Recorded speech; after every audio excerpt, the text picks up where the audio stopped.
We've got a lot to talk about. A big change in terms of the difference between yesterday and today, and we've got more changes coming down the pike. We do. It's that more typical October weather that is now settling in now that we're 3 weeks into the month of October. We have seen 18 above average days, but yesterday was our first below average day of the month of October. A whole lot of red on there. We will be above average today as soon as that official high temperature is released. Most of us made it right close to that 90-degree mark, so a big boost from yesterday's temperature of 76, and then tomorrow we'll be back to the 70s. We have a cold front on the way. It is windy out there. That cold front is part of the reason. We have high pressure parked to our south, low pressure to our north moving through the plains. That low pressure system to our north is going to send this cold front through tonight, knocks us from about 90 degrees today back into the upper 70s as we head into tomorrow afternoon. And it's going to be this up and down all week. That cold front is also going to keep this breeze in place. So we've been fairly gusty at times today.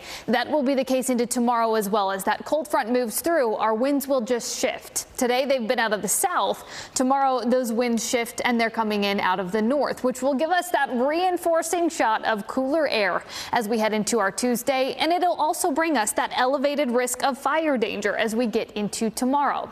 Now those southerly winds today have brought those temperatures into the low 90s for a lot of North Texas. Notice 91 for downtown Dallas and for Fort Worth, 92 in Waxahachie, looking at 90 degrees in Rockwall as well. So it is warm out across the region. But as I mentioned, that elevated fire danger risk, this does linger as we get into tomorrow. We have very low relative humidity, and that only gets lower as the cold front starts to move right through the region.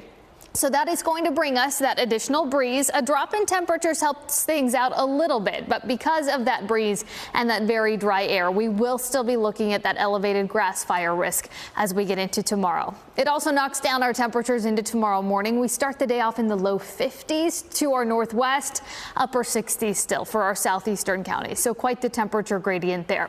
Next few afternoons, we're in the upper 70s tomorrow, low 80s Wednesday, low to middle 80s as we get into Thursday. Then later this week is when we'll be keeping a very close eye on things. I think we'll see isolated shower chances Thursday. Friday, though, notice this warm front lifts through North Texas, and then this area of low pressure and this cold front start to move in into Friday. I think especially Friday evening, we'll be looking at that threat for some stronger storms, and that does linger as we head overnight and into Saturday morning. For that reason, we have issued a first alert weather day for Friday. This is that heads up for you. You can prep well ahead of time. Friday evening, we will be eyeing that threat for some stronger storms. We're watching as we get into Saturday morning as well. This all depends on how quickly we can get this front out of here. The quicker it moves, the less we'll see that chance of strong storms linger into Saturday morning. But it is a time frame that we will be watching closely. Things look to shape up as we get Saturday afternoon and evening and into Sunday before a few more shower chances into next week, guys.